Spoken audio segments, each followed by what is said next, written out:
Hello అండి, welcome back to our channel.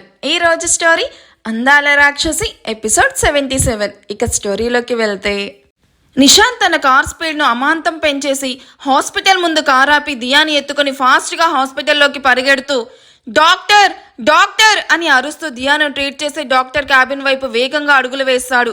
నిషాన్ని చూసిన అందరూ పక్కకి తప్పుకొని వెళ్ళడానికి దారిస్తూ ఉంటే నిషాన్ ఫాస్ట్గా లిఫ్ట్లో డాక్టర్ క్యాబిన్లోకి వెళ్ళి వేరే పేషెంట్ని చూస్తూ ఉన్న డాక్టర్తో, డాక్టర్ ఎమర్జెన్సీ, దియా సడన్గా అన్కాన్షియస్ అయిపోయింది, ప్లీజ్ చూడండి అని ఆయాసపడుతూ చెప్తున్న నిషాన్ని చూసి, టెన్షన్ అవ్వకండి, నేను చూస్తాను, ముందు పాపని ఇలా బెడ్ మీద పడుకోబెట్టండి అంటూ పక్కనే ఉన్న రూమ్లో బెడ్ మీద పడుకోబెట్టగానే నిషాన్తో పాటు లోపలికి వెళ్ళిన డాక్టర్ నిషాన్ను బయట వెయిట్ చేయమని చెప్పి దియాను చెక్ చేసి ఇంజెక్షన్ ఇచ్చి 10 minutes తర్వాత రూమ్లో నుండి బయటికి వస్తాడు. డాక్టర్ని చూసిన నిషాన్, డాక్టర్ దియా ఏం ప్రాబ్లం లేదు కదా అంటూ ఈ విషయం గురించి ఆయుష్కి తెలిస్తే ఎలా రియాక్ట్ అవుతాడో అని తలుచుకుంటేనే నిషాన్కి అరచేతుల్లో చెమటలు పడుతూ ఉంటే కంగారుగా అడుగుతూ ఉంటాడు. టెన్షన్ అవ్వకండి నిషాంత్ సార్, షీఈ్ ఓకే, దేనికో బాగా భయపడిపోయింది, అందుకే అలా అన్కాన్షియస్ అయ్యింది, ఇంజెక్షన్ చేశాను, ఇంకో 20 minutesలో స్పృహ వస్తుంది, ఇది తన హెల్త్ మీద ఎటువంటి ఇంపాక్ట్ చూపించదు కదా, తను బాగానే ఉంది కదా అంటూ మరోసారి అడుగుతాడు. సార్ ముందు వాటర్ తాగండి అని తన పర్సనల్ రూమ్ నుండి వాటర్ బాటిల్ తెప్పించి నిషాన్ వాటర్ తాగిన తర్వాత, పాప చాలా హెల్దీగా ఉంది, మీరు వెళ్ళి పాప దగ్గరే ఉండండి, కాసేపట్లో పాప మీతో నవ్వుతూ మాట్లాడుతుంది. థ్యాంక్ యూ డాక్టర్ అంటూ నిషాన్ దియా ఉన్న రూమ్లోకి వెళ్ళడంతో డాక్టర్ ఇందాక చూస్తున్న పేషెంట్కి తిరిగి ట్రీట్మెంట్ స్టార్ట్ చేస్తాడు. నిషాన్ దియా పక్కన కూర్చొని దియా చేతిని పట్టుకొని, కళ్ళు తెరువు బంగారం, నువ్వు ఇలా పడుకొని ఉంటే ఏం బాలేదు, నీకు ఇలా జరిగిందని తెలిస్తే మీ డాడ్ నన్ను మహల్ మొత్తం పరిగెత్తించి మరీ కొడతాడు అని దియాతో ఏదో ఒకటి మాట్లాడుతూనే ఉంటాడు. కాసేపటికి స్పృహలోకి వచ్చిన దియా తన ముందున్న నిషాన్ని చూసి నాన్న అంటూ పైకి లేచి భయంతో నిషాన్ గుండెల్లో తలదాల్చుకుని ఏడుస్తూ, నన్ను మామ్ దగ్గరికి తీసుకెళ్ళు నాన్న, నాకు భయంగా ఉంది అని భయపడుతూ చెప్తుంది. దియా కామ్ డౌన్ రా, చూడు నీకేం కాలేదు, నువ్వు హాస్పిటల్లో ఉన్నావు అని దియా తల నిమురుతూ తనకి కాసేపటికి డైవర్ట్ చేసి మనం మహల్కి వెళ్ళిపోదాం సరేనా, ఏడవ్వాకు అంటూ దియాకి ఫ్రెష్ జ్యూస్ తెప్పించి అది తాగించిన తర్వాత ఎర్రగా కందిపోయిన దియా ఫేస్ను చూసి వాష్రూమ్లోకి వెళ్ళి వాటర్తో వాష్ చేసి దియాని ఎత్తుకొని డాక్టర్కి థ్యాంక్స్ చెప్పి బయటకి నడుస్తాడు. దియాను కారులో కూర్చోబెట్టిన తర్వాత సీట్ బెల్ట్ పెడుతూ, దియా నీకు ఇలా జరిగిందని ఎవ్వరికీ చెప్పకు బంగారం, ముఖ్యంగా డాడ్కి అని దియాతో మెల్లగా చెప్తాడు. ఎందుకు నాన్న అంటూ దియా నిషాన్ వైపు చూసి, నేను ఎంత భయపడ్డాను, డాడ్కి చెప్తాను, డాడ్ చెప్పాడు ఏ విషయమైనా తన దగ్గర దాచకూడదు అని, అలా దాచడం తప్పట, అలా బ్యాడ్ గర్ల్సే చేస్తారని కూడా చెప్పాడు, నేను గుడ్ గర్ల్ని కదా, సో నేను డాడ్కి చెప్తాను నాన్న. వామ్మో, నువ్వు ఈ విషయం గురించి చెప్పిన నెక్స్ట్ మినిట్ మీ డాడ్ నన్ను మహల్ మొత్తం తిప్పి కొడతాడు అనుకుంటూ, అలా కాదురా, నువ్వు ఈ విషయం చెప్తే డాడ్ మామ్ ఇద్దరు బాధపడతాడు, వాళ్ళిద్దరూ బాధపడితే నువ్వు ఫీల్ అవుతావు కదా, నువ్వు ఫీల్ అయితే నేను హర్ట్ అవుతాను, ఇంతమందిని బాధ పెట్టే నిజం హైడ్ చేయడంలో తప్పే లేదు, so don't tell to anyone baby. Diya కాసేపు ఆలోచించి, ఓకే నాన్న చెప్పను అని, అవును అమ్మ ఇక్కడ కనిపించడం లేదు అని అభి గుర్తు రావడంతో తన కోసం చూస్తూ అడుగుతుంది. తను వెళ్ళిపోయింది అని కేర్లెస్గా చెప్పి కార్ స్టార్ట్ చేయబోతున్న నిషాన్ని ఆపి, ముందు అమ్మకి కాల్ చేయి, నువ్వు అమ్మను హర్ట్ చేసావు కదా, నాదే నాన్న మిస్టేక్, అమ్మ వద్దు అంటున్నా సరే నేనే తీసుకుని వెళ్ళాను అని కావాలని అబద్ధం చెప్తున్న దియా వైపు చూసి, కాల్ చేయకపోతే అలుగుతుంది అని ఇష్టం లేకపోయినా అభి నెంబర్కి డయల్ చేసి దియా చేతికి ఇచ్చి కార్ స్టార్ట్ చేస్తాడు. నిషాంత్ తనని కొట్టి వెళ్ళగానే అభి అలాగే పార్క్ బయట నిలబడి ఏడుస్తూ ఉంటుంది తప్ప మున్నా ఎన్నిసార్లు పిలిచినా అక్కడి నుండి ఇంచు కూడా కదలదు. అభి మొండి బిహేవియర్కి మున్నాతో పాటు మిగిలిన వాళ్ళు కూడా అక్కడే నిల్చుకొని అభి ఎప్పుడు కదులుతుందా అని చూస్తూ ఉంటారు. అప్పుడే అభికి నిషాన్ నుండి కాల్ రావడంతో ఏడుస్తూ కాల్ లిఫ్ట్ చేసి, hello Nishan, please I'm really sorry, దియాకి ఎలా ఉంది అని ఏడుస్తూ అడుగుతుంది. అమ్మా ఎందుకు ఏడుస్తున్నావు, నాన్న నిన్ను తిట్టాడా అని నిషాన్ వైపు సీరియస్గా చూస్తూ అడుగుతుంది. దియా అంటూ ఆనందంగా పిలిచి, లేదు బంగారం, నన్నెవ్వరూ తిట్టలేదు, నీకు అలా జరిగిందని ఏడుస్తూ ఉన్నాను, ఇప్పుడు నీకు ఎలా ఉంది? బాగుందమ్మా, మహల్కి వెళ్తున్నాం, నువ్వు ఎక్కడున్నావు? నేను ఇంటికి వెళ్ళిపోయాను దియా అని నిషాన్కి ఎదురుపడి ఇబ్బంది పెట్టడం ఇష్టం లేక, నువ్వు జాగ్రత్త బంగారం అని ఏడుస్తూ కాల్ కట్ చేసి నన్ను ఇంటి దగ్గర డ్రాప్ చేసి నా స్కూటీని ఎవరితో అయినా పంపించండి అని మున్నాకి చెప్పి సీట్లో వెనక్కి వాలి కళ్ళు మూసుకొని పడుకుంటుంది. నిషాన్కి అభి ఏడుస్తున్న వాయిస్ వినిపించిన అభి చేసిన పనికి ఇంకా కోపంగానే ఉన్న నిషాన్ అభి గురించి పట్టించుకోకుండా దియాతో కలిసి మహల్కి రీచ్ అవుతాడు. అషి మోహిత్ను పట్టుకోవడానికి వస్తూ ఉంటే మోహిత్ అషిను అటు ఇటు తిప్పుతూ గుమ్మం బయటకు పరిగెడుతూ కార్ తీసుకుని మహల్ నుండి వెళ్ళిపోవాలి అని తన పాకెట్లో ఉన్న కార్ కీ కోసం చూస్తూ పరిగెడుతూ ఉన్న తను ఎవరో అమ్మాయికి డాష్ ఇచ్చి తను పడిపోతూ ఉంటే వెంటనే రియాక్ట్ అయ్యి ఆ అమ్మాయి నడుము చుట్టూ చేతులు వేసి పట్టుకొని ఆ అమ్మాయితో పాటు రౌండ్గా తిరిగి ఆ అమ్మాయి వైపు చూసిన మోహిత్కి అక్కడ ఉన్నది జోషిక అని అర్థమవ్వడంతో షాక్ అయ్యి తన వైపు అలానే చూస్తూ ఉంటాడు. జోషి కూడా చాలా నెలల తర్వాత మోహిత్ని చూడడంతో మోహిత్ మెడలో చేతుల్ని మాలలాగా వేసి తన వైపు ప్రేమగా చూస్తూ ఉంటే జోషి నీలి కళ్ళల్లో ప్రేమను చూసిన మోహిత్ కూడా తన వైపే రెప్ప కూడా వేయకుండా చూస్తూ చుట్టూ ఉన్న అందరినీ మర్చిపోయి ఒకరి కళ్ళల్లోకి ఒకరు చూసుకుంటూ కాసేపు ఈ ప్రపంచాన్ని కూడా మర్చిపోతారు. మోహిత్ వెనకనే వచ్చిన అషి అలుపు తీర్చుకుంటూ మోహిత్ను జోషిను మార్చి చూస్తూ వెనక నిలబడిన విక్రమ్తో అన్నయ్య ఎవరి అమ్మాయి అని జోషి వైపు సందేహంగా చూస్తూ అడుగుతుంది. ఆయుష్ ద్వారా ఆశకి మోహిత్ లవ్ స్టోరీ తెలిసిందని తెలిసిన విక్రమ్ మెల్లగా ఆశి చెవులో తనేరా జోషి మోహిత్ ప్రేమించిన అమ్మాయి అని చెప్పడంతో ఆశి మెరిసే కళ్ళతో అంటే ఆయుష్ గారు జోషికి కాల్ చేసి రమ్మని చెప్పారా అని ఎగ్జైట్ అవుతూ మేడ్ పక్క నుండి పూలు తీసుకుని వెళ్ళడం చూసి ఆ ప్లేట్ తీసుకొని ప్లేట్లో ఉన్న ఫ్లవర్స్ మొత్తం ఇద్దరి మీద పడేలాగా చల్లి కిలకిలమని నవ్వేస్తూ ఉంటుంది. ఇద్దరి మీద సడన్గా పూల వర్షం కురిపించడంతో ఇద్దరు వాస్తవంలోకి వచ్చి మోహిత్ జోషిని వదిలేయడంతో జోషి కూడా సరిగ్గా నిల్చుకొని మోహిత్ వైపు చూస్తూ మోహిత్ ఎలా ఉన్నావు అని తన చేయి పట్టుకొని అడగగానే మోహిత్ కోపంగా తన చేయి విడిపించుకొని ఫాస్ట్గా బయటికి వెళ్ళిపోతాడు. మోహిత్ రే ఆగురా అంటూ విక్రమ్ కూడా వెనకనే వెళ్ళడంతో బాధపడుతున్న జోషి భుజం మీద చేయి వేసి ఫీల్ అవ్వక వదిన అన్నయ్య బాగా హర్ట్ అయ్యాడు అందుకే అలా ఉన్నాడంటున్న అషి వైపు చూసి అచ్చం అషికాలాగే ఉన్నావు బై ది వే నీ పేరు అంటూ ఆయుష్ తన పేరు చెప్పినా అది మర్చిపోవడంతో మళ్ళీ అడుగుతుంది. నా పేరు Ashritha you can call me Ashi అని నవ్వుతూ జోషిని హక్ చేసుకోగానే జోషి కూడా తిరిగి హక్ చేసుకుంటూ హాయ్ చెప్పి హాల్లో ఉన్న అందరినీ పలకరించి చివరిగా సంధ్య దిలీప్ కాళ్ళ మీద పడి కన్నీళ్లు పెట్టుకుంటూ నాకు సారీ చెప్పే రైట్ కూడా లేదు బట్ నాది చాలా పెద్ద తప్పు ఉంది అందుకే నన్ను ఫర్గివ్ చేయమని అడుగుతున్నాను ప్లీజ్ నన్ను క్షమించండి ఆంటీ నేను చాలా ఫూలిష్గా బిహేవ్ చేశాను మీరు మీ డాటర్ చనిపోయిన బాధలో ఉంటే నేను నా మ్యారేజ్ టాపిక్ తీసుకుని వచ్చి మిమ్మల్ని మరింత ఎక్కువ హర్ట్ చేశాను ప్లీజ్ సారీ అంటున్న జోషి వైపు దిలీప్ సంధ్య బ్లాంక్ ఫేస్తో చూస్తూ ఉంటారు.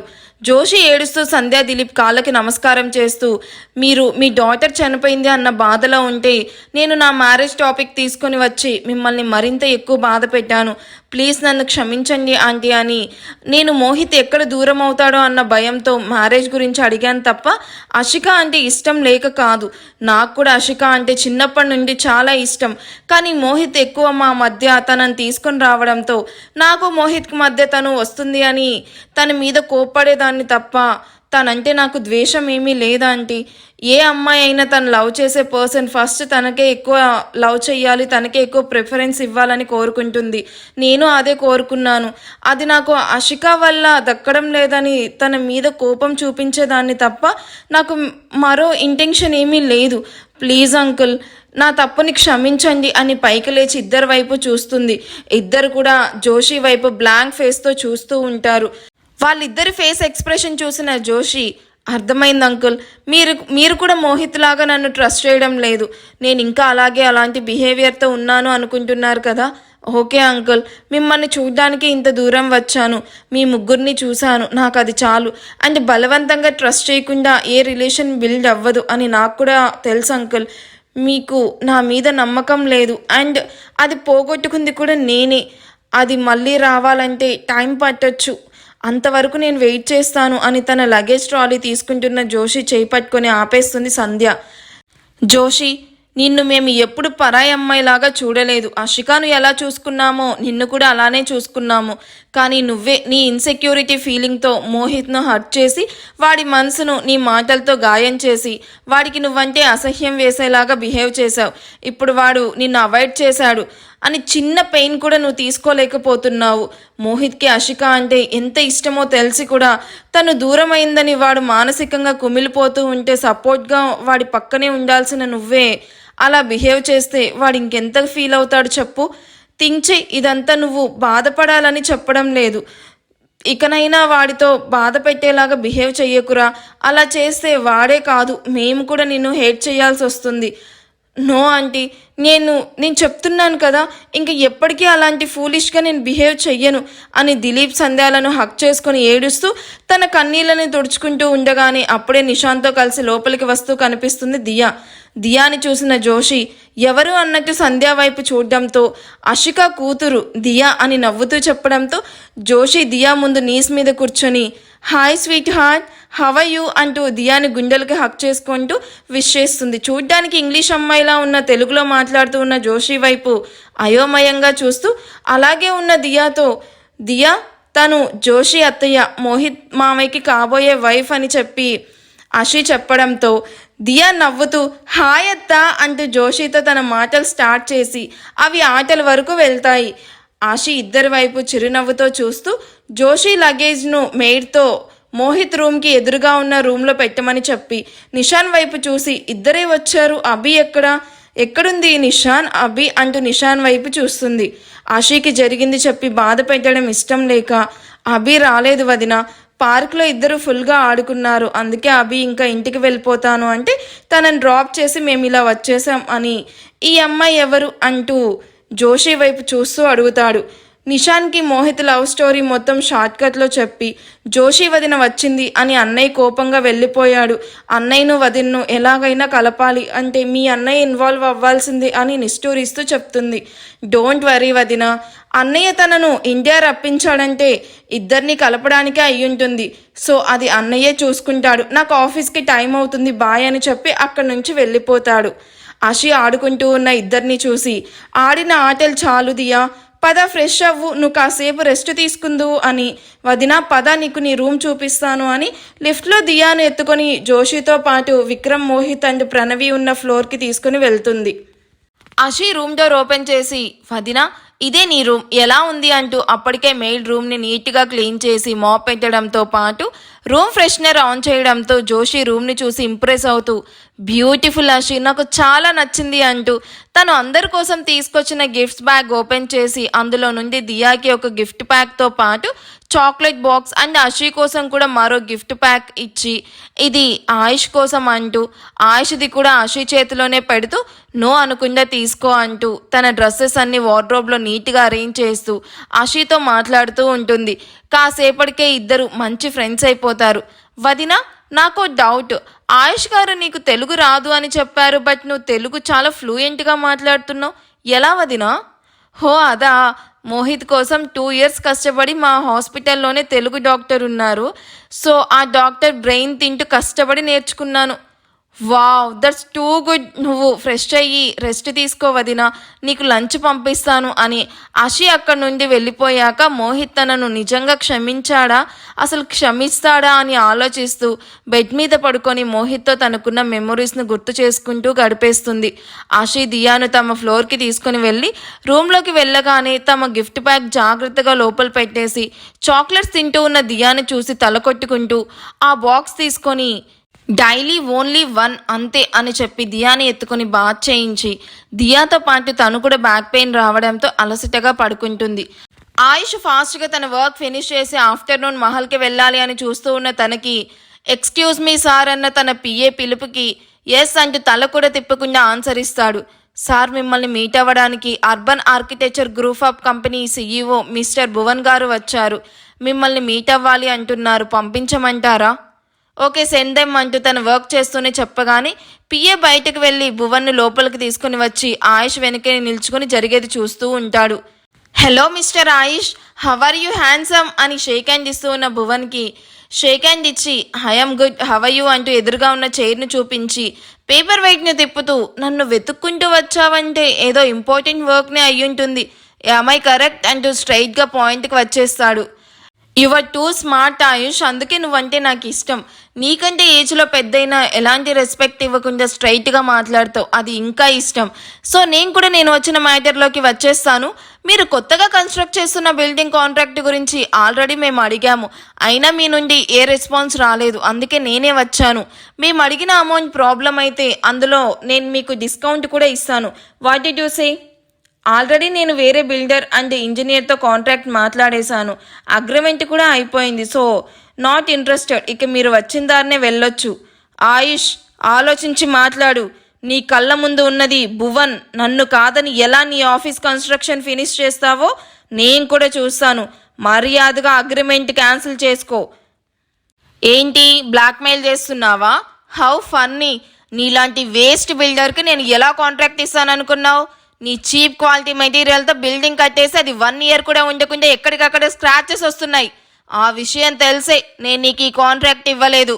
సో ఇక నువ్వు అని డోర్ సైడ్ చేయి పెట్టి చూపిస్తున్న ఆయుష్ వైపు కోపంగా చూస్తూ, ఇందుకు నువ్వు చాలా బాధపడాల్సి వస్తుంది, గుర్తుపెట్టుకో అంటున్న భువన్ వైపు కోపంగా చూస్తూ పైకి లేచి టేబుల్ మీద 2 చేతులు అదిమి పెట్టి, నీ మాటలకు భయపడే టైప్ కాదు ఈ ఆయుష్ వర్మ, ముందు ఇక్కడి నుంచి దొబ్బై అని ఆయుష్ వైపు పళ్ళు నూరుతూ అక్కడి నుండి వెళ్ళిపోతాడు భువన్. ఈ ఎపిసోడ్ ఎలా అనిపించిందో కామెంట్ చేయండి. ఎపిసోడ్ నచ్చితే ప్లీజ్ లైక్ చేయండి. Thank you for watching. Bye.